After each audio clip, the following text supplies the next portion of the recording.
start at the beginning as you move on this vertical kind of trend upward, because the whole secret to investing is discipline and consistency. That's all. If you can stick to your schedule, you are going to do really, really well.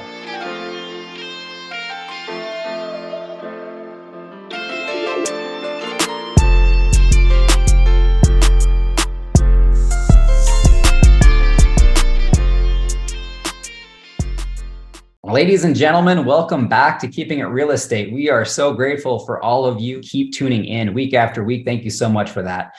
I'm super pumped today to be here with Mikey Taylor. For those of you that don't know him, Mikey is a retired professional skateboarder, co-founder of St. Archer Brewery, and co-founder of Commune Capital.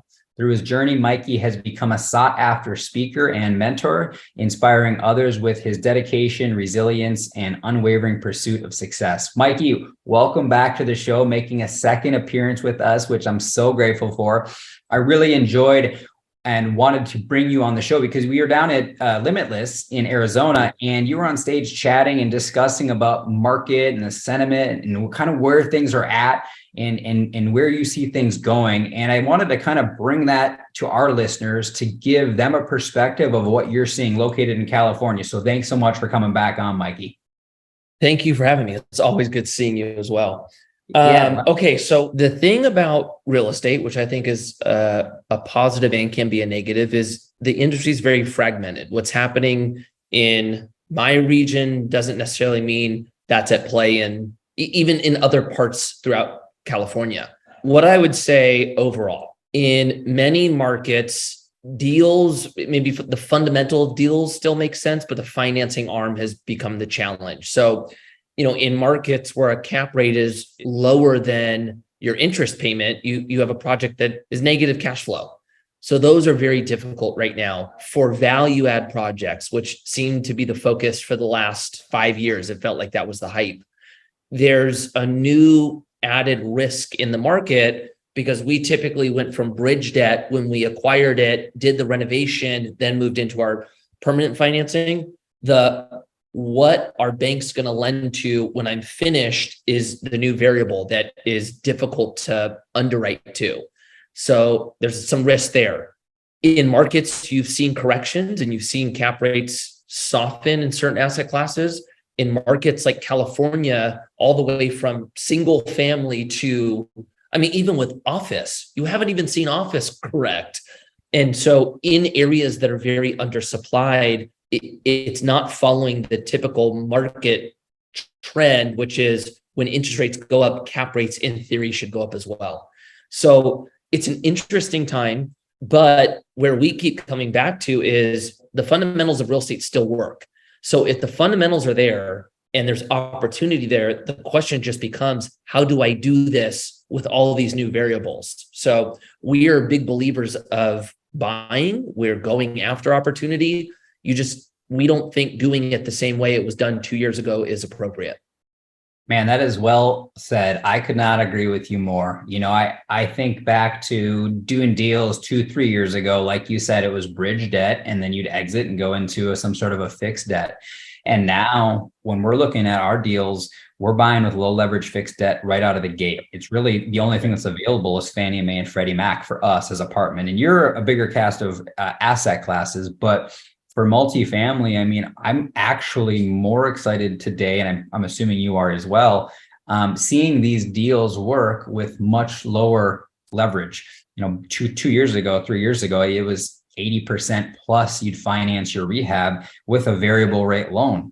And those are challenging times when things happen like they did. So I'm right there with you on the permanent debt and the bridge change and just seeing that, and how do you work it out, and how does the style change? Right. Correct. And so, for context for everyone listening, the majority of assets or the majority of projects that we're doing are development. We either redevelop or it's like a true adaptive reuse. It's adaptive reuse or development.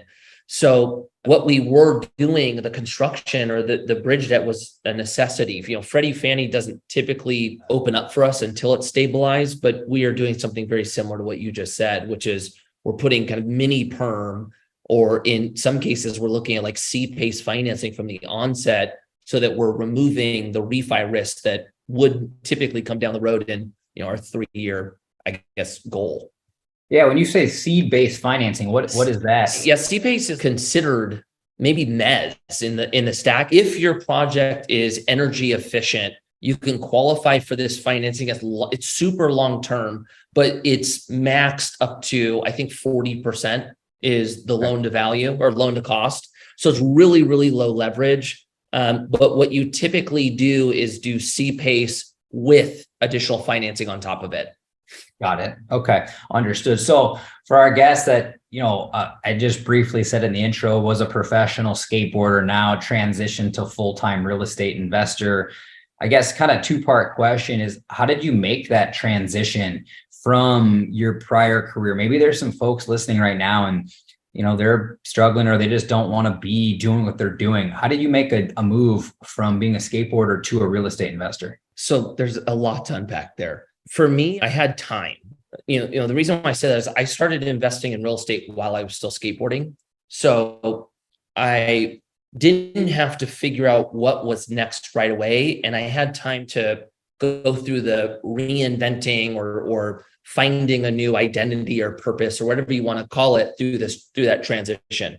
So I started investing in real estate. I started learning about it. When I started my first business, which was not in real estate, I learned a lot just on raising money and building a team and just a lot of the actual business fundamentals that have crossover with real estate. And then when I started my real estate firm, it felt like a natural evolution.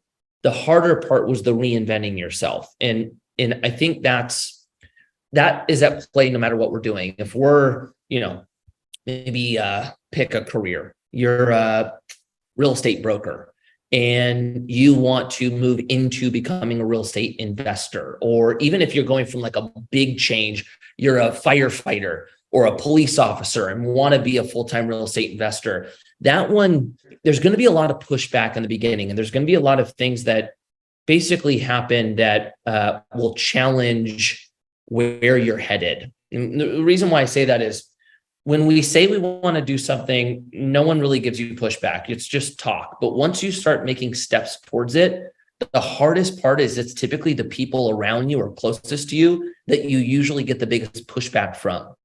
And, from their point of view, I think they're just trying to protect you or make sure that you don't put yourself in a harmful situation.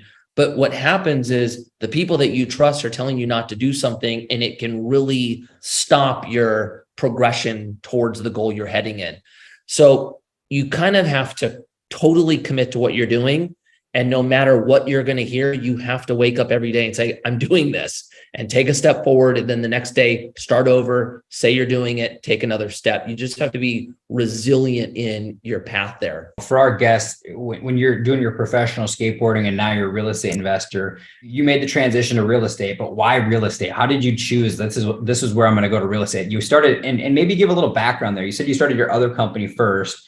What was that company? And then the transition from that company to real estate? The company that I started was a craft brewery. And when we started in San Diego. We didn't have enough money to start the company ourselves. So we had to go through the process of building a business plan and then going out and raising money from investors and then, putting that money to use, building the business. And then we ended up selling it in 2015 to Molson Coors.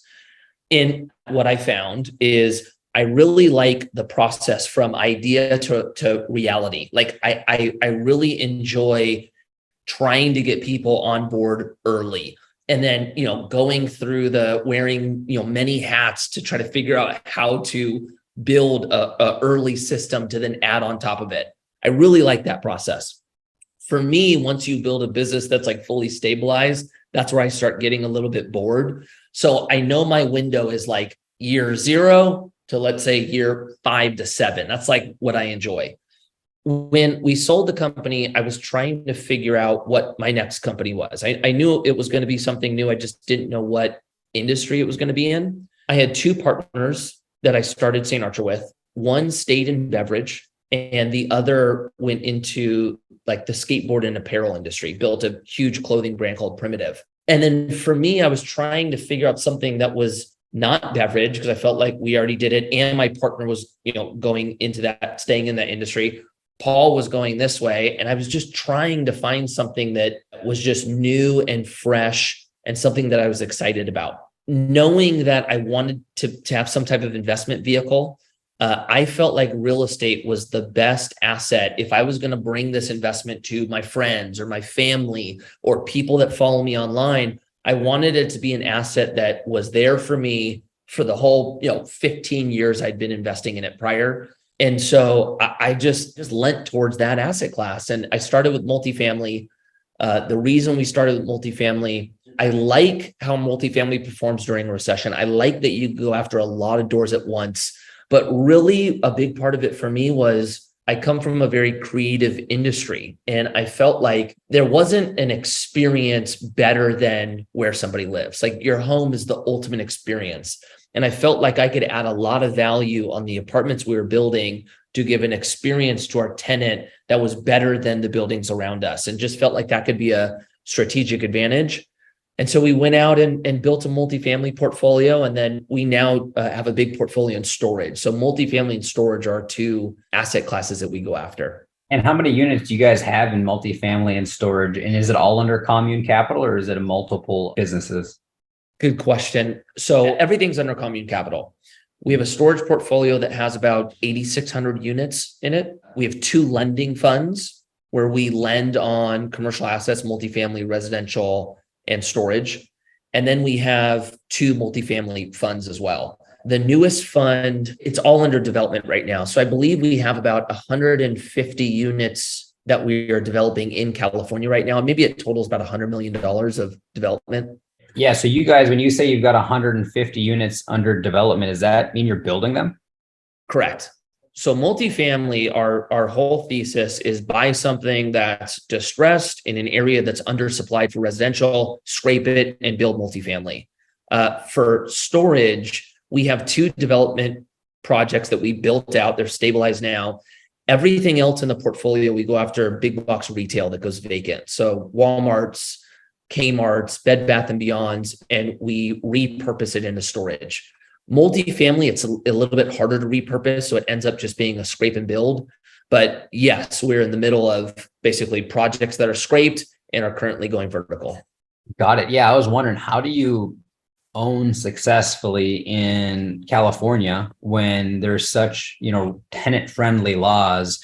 And it sounds like the way you guys do it is with storage, there are no residents, so you can get them out easily. And if you're building brand new, you've got residents that care deeply about their credit. Is that follow your path or the thought process there correctly? Yeah. So our storage portfolio, we have one property here. Everything else is out of state. Oh, okay.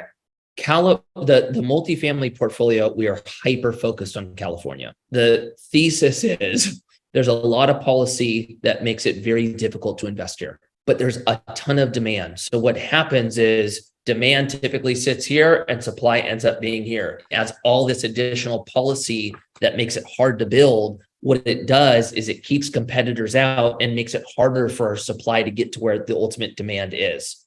So we've found that we've been investing in California for a long time. We know how to do it. And if we do it well, we typically get a higher return because the state is just keeping our competition out ultimately.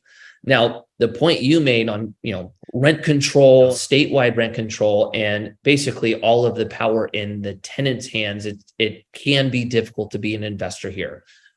When you're building something new, it's a little bit easier because you're getting your big value add off the original build, right? You're going from, I don't know, let's call it a vacant office. Let's say you scrape it, you build, you just set the market rents. Then you're limited to how much you can increase per year. But I think it's, 2% plus inflation. Like if you're raising these things 5% per year, that's fine for us, especially after we just got our big value add after the build. Yeah. Heck, 5% increases. I remember, prior to the whole run up after COVID, when you're getting 35% rent increases, our focus was, can you raise rents at 5% for the next 5 years. And if you can do 5% for the next 5 years, we're in.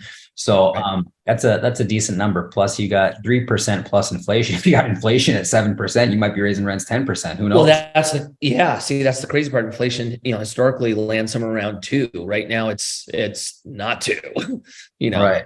Yeah. Yeah. So you're saying it gets harder and harder to build in California. And so you ran, this is pretty funny. I love this right here. You ran for a seat at the House, or what was you tell the story? You ran for a political position. So I ran for city council. Okay.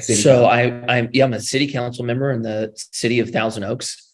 And my whole idea with that was where I live was where I grew up. I've lived here my whole life. Same with my wife. My parents are here. My wife's parents are here. All the grandkids, like it's epic. And my wife and I have always been talking about this we have a dead zone in our city. It's smaller. It's a little bit slow. And so from 18 to 40, there's just not a ton to do. And so my wife and I always found ourselves either going down south or going up north. And one day, basically, my wife was like, would you ever want to move somewhere else? Like there's so many cities with so much to offer. And I was like, absolutely not. Absolutely. I was hard on it. And we started talking about that, what felt like over and over for almost a year. And finally I was like, babe, instead of us like talking about what we don't have, like, why don't we like try to build it? Like, let's be a part of it. And she's like, okay, what does that mean? I was like, I don't know. Maybe we like get involved with the community.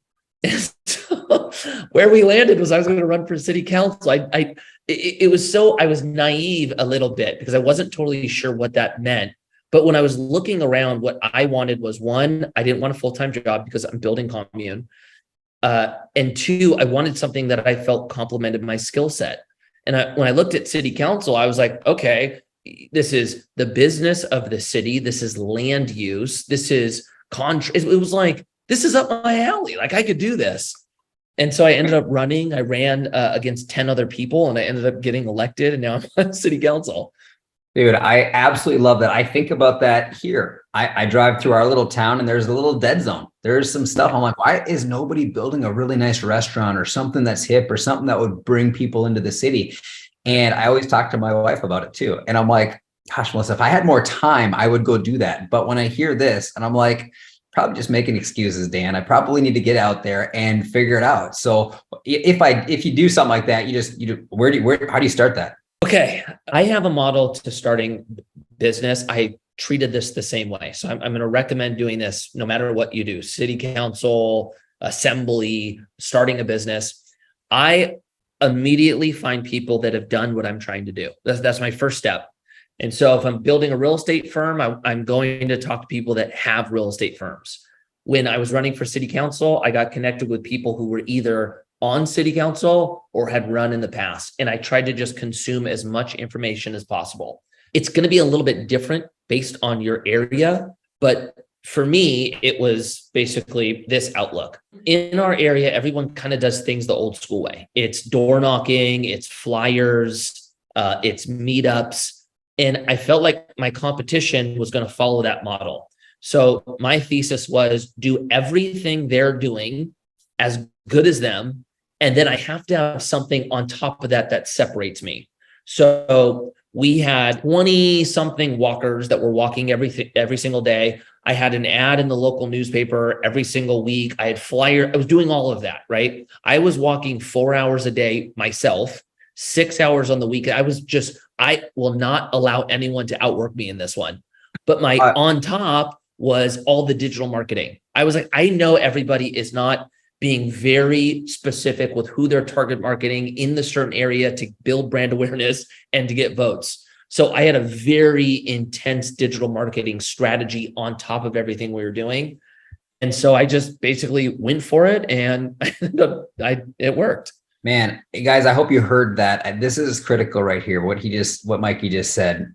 When he wants to do something new, he finds somebody else who's already doing it successfully and then works and associates with those people. Every person we have on this show, week after week after week, has similar thought habits and processes. And that's why they found success, is they go and mastermind or associate with other people who are doing it incredibly well already. So you can stand on their shoulders and then take it from there. And I love that too, Mikey, that I'm proud of that. Hearing that, snowboarders and skateboarders, they work hard. There's this stigma that these guys just, goof off and drink and whatever, but that's not true. They are hardworking individuals, and that's why you've transitioned successfully. So congrats on that.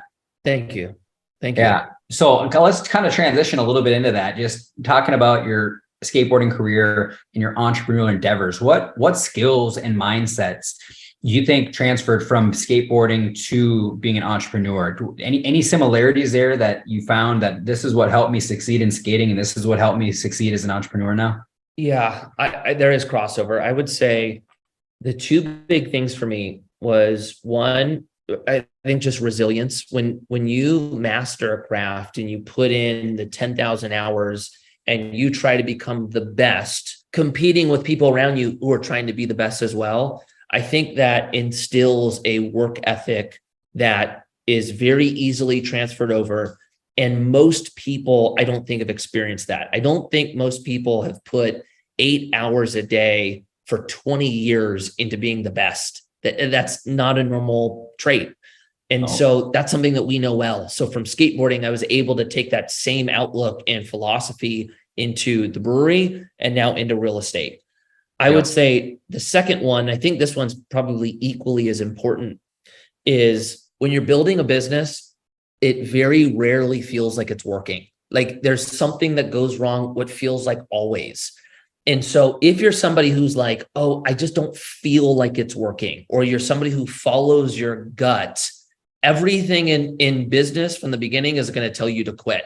And so what skateboarding taught me was how to be comfortable in those chaotic scenarios, right? Like when I was skating, same with you and your snowboarding, we were throwing ourselves down stairs to land a trick, and it didn't work every time. It actually only worked once out of, let's say, 100. Right. So you get used to this like refining fire moment where you're going to put yourself through battle to accomplish a goal. And as long as you keep moving forward, you get the reward. And so with business, it's that same outlook. Like, okay, this didn't go right. Okay, we're going to figure out a solution. Crap, tomorrow, over and over and over. And you just keep moving forward. And if you can do that, you're going to build something successful. But if you're going to cave under pressure, you're going to fail. Man, I love that you said that. It very rarely feels like the business is working and growing. Most of the time, could not agree more. There's things that are challenging. You have constant struggle. You're like, gosh, we got to change this. How can we be more efficient here? Why is this deal having challenges? And it's literally challenge after challenge. And that's the growth process. And then, like you said, far more failure than success. I could not agree more. I mean, in my life, as I'm looking at every career I've had snowboarding wise, it was constantly just getting beat up. And then finally you have a little success and you had a successful moment and it was worth it. But man, it was challenging. And I think that's true of athletes. Athletes go through the ringer. They have to have some unique focus. And that's awesome. That's a great story. So as a co-founder of several companies, you guys come across big challenges like you're saying. What would be, let's just say, the biggest challenge or the biggest couple challenges you faced when growing these companies? I would say, well, it's interesting because the challenges I'm having with my business now are actually very different than our last business. So I'll kind of tell you why, and then I'll tell you at least the current struggles for us. Mm-hmm. With my first business, we raised capital for the operation of our business. So we had capital to hire right away. And so really it was just, can you execute on your idea? And is the idea the right idea? With this company, we're building the company off cash flow. So we raise money for the asset, but the actual business only brings revenue in from, we have a management fee, which basically keeps the lights on. And then when you perform, you get paid. And so it's a slower build. So I would say the struggle or the challenge is having people wear multiple hats as you're growing it to be able to hire, and it feeling like you just don't have people in the position of their highest calling. So our current challenge, right, is we never built out a sales team, right? How we would raise money was, I would go out and raise money from our relationship. I started talking about this in social media. Leads started coming in from social media. And it was just this, okay, we're raising money, but there was no system or structure. And if we were in a capital raise, my time was going towards that being pulled away from other things, right? Mm-hmm. Very recently, in the last like 2 months, we started getting more leads than we could handle and went, we need to build a sales team. Wow. And so that was difficult to do on basically the cash flow from the company. So we made a decision as partners that we were going to reinvest money into it to be able to do that, and built out the sales team now. And now we're building the system to be able to manage the inflow of leads. And so that's just kind of the newest challenge. And then on top of that, raising capital is typically hard in environments like this where deal flow picks up.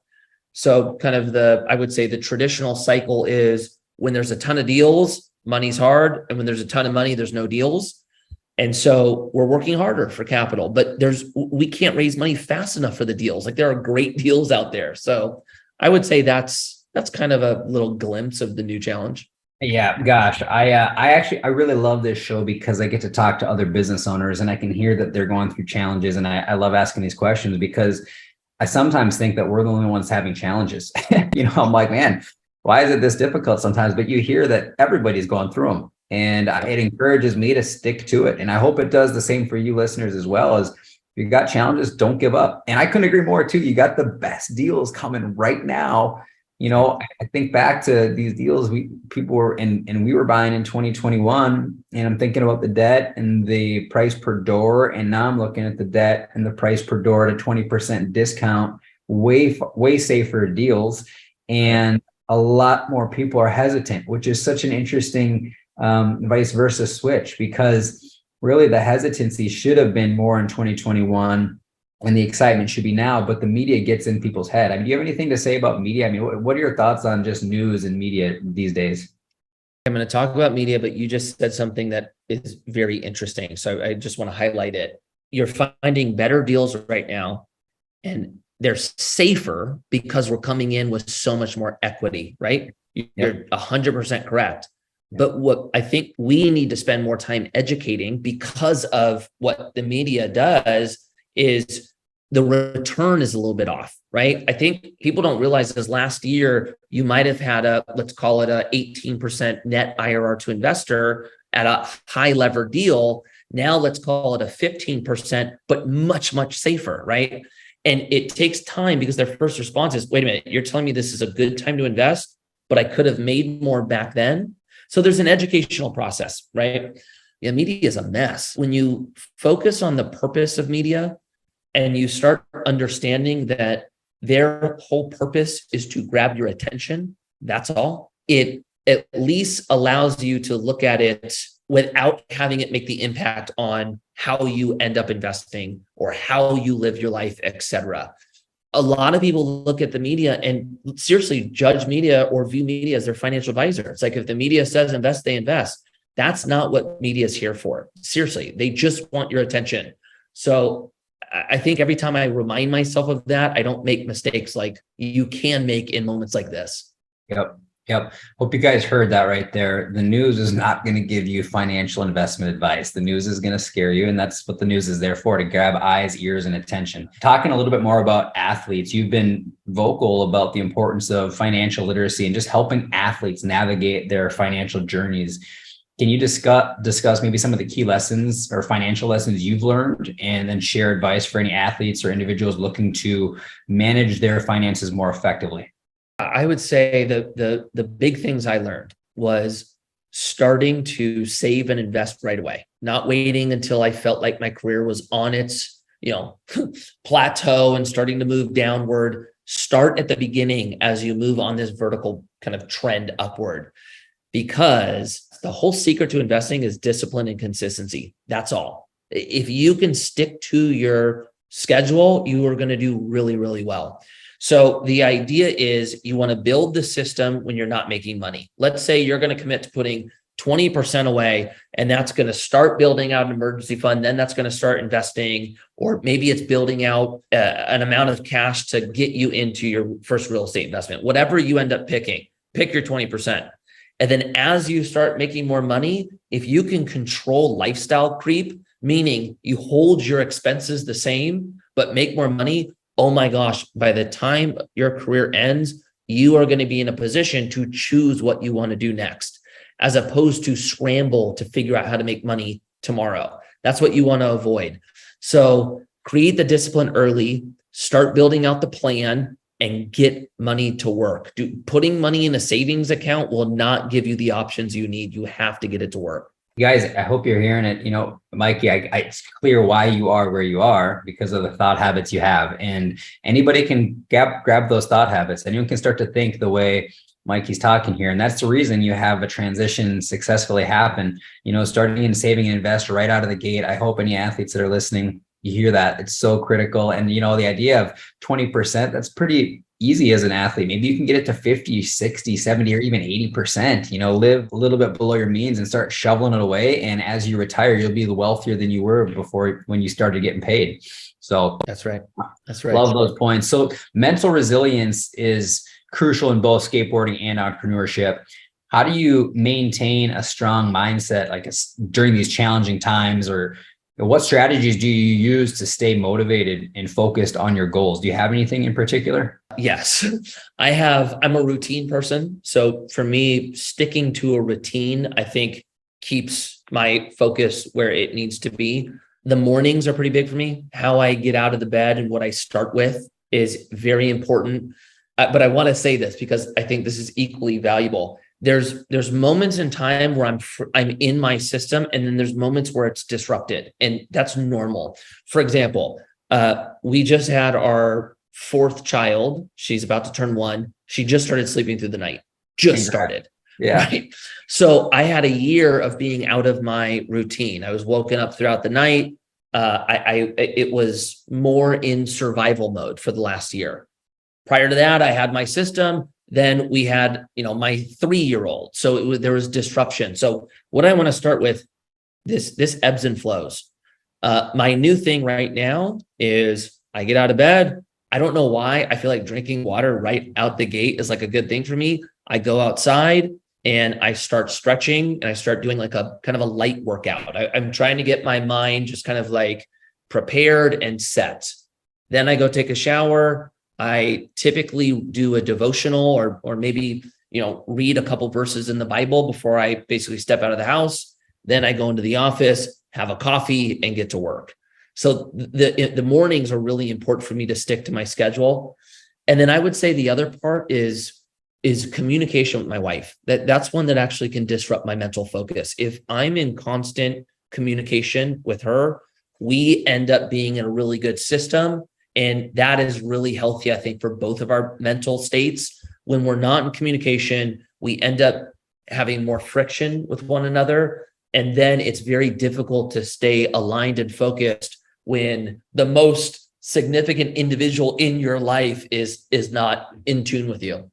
Gosh, dude, you're describing my life. Like, I get up in the morning, I like to drink a little water, I do a little workout, and get into the office, have a little coffee. But the point you said there about your wife, we've been lately, after I come out of the office, we have a little bit of time where I hear about her day for 10, 15 minutes, 5, 10 minutes, whatever, however long she wants to talk. I don't give her any advice. I just listen. And I don't comment and try to solve problems. I just listen.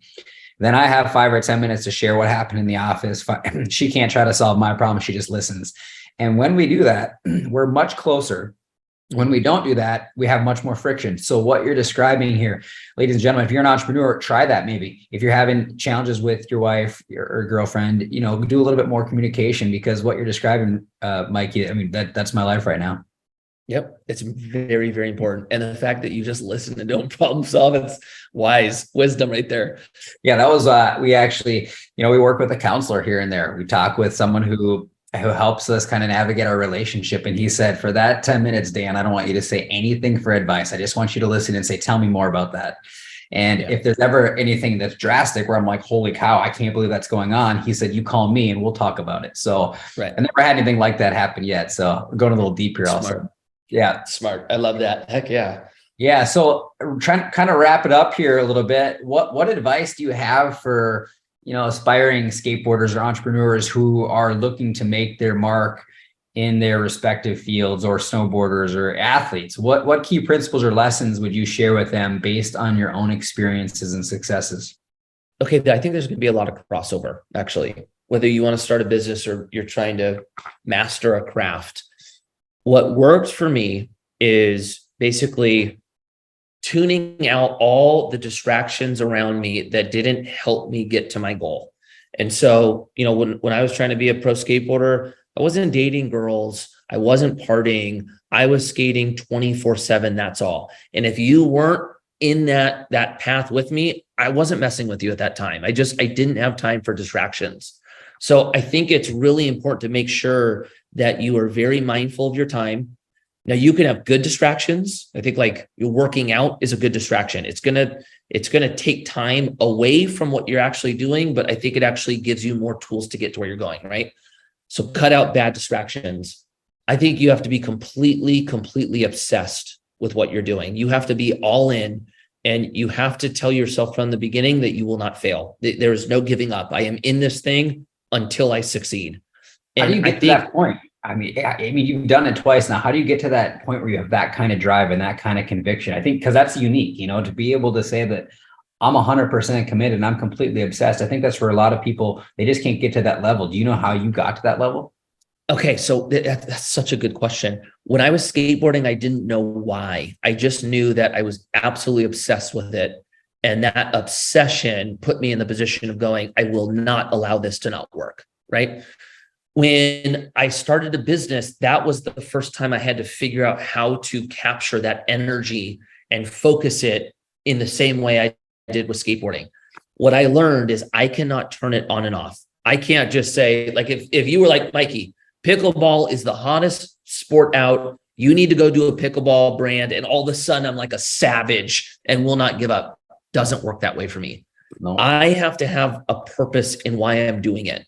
When I have the purpose and I'm all in on the purpose, then I get the output and I get the obsession.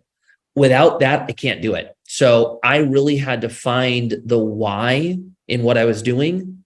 And then I was able to get that drive through those times where it sucks. Because really what we're saying is there's going to be moments where you feel like a savage and you want to work nonstop on it. That's not what we're talking about. It's the performing when you don't feel like it. It's the I'm tired. I don't want to wake up at 6. I don't want to work. It's 10 at night. It's 11 at night. It's 12 at night. I want to go to bed. It's that window where you actually start taking space away from your competition. And if you don't have the why, you won't do it. You'll start giving in on those times. And before you know it, you've got your competitors around you taking space and you're retreating back. So I think it's really important to know why you're doing something. Man, I could not agree more. Ladies and gentlemen, find your why and the rest becomes easy. Mikey, if people want to get a hold of you or tune into what you're doing, what's the best way for them to reach out? I'm on all the social media platforms. So whatever your favorite platform is, you'll be able to find me. My name's Mikey Taylor on all of them. The two that I'm the most active on is Instagram and TikTok. So if those happen to be the two for you, that's where I spend the majority of my time, but I'm on all the others. Nice. Thank you, Mikey, for coming on. We appreciate you for making a second appearance. Thanks for having me. It's good seeing you.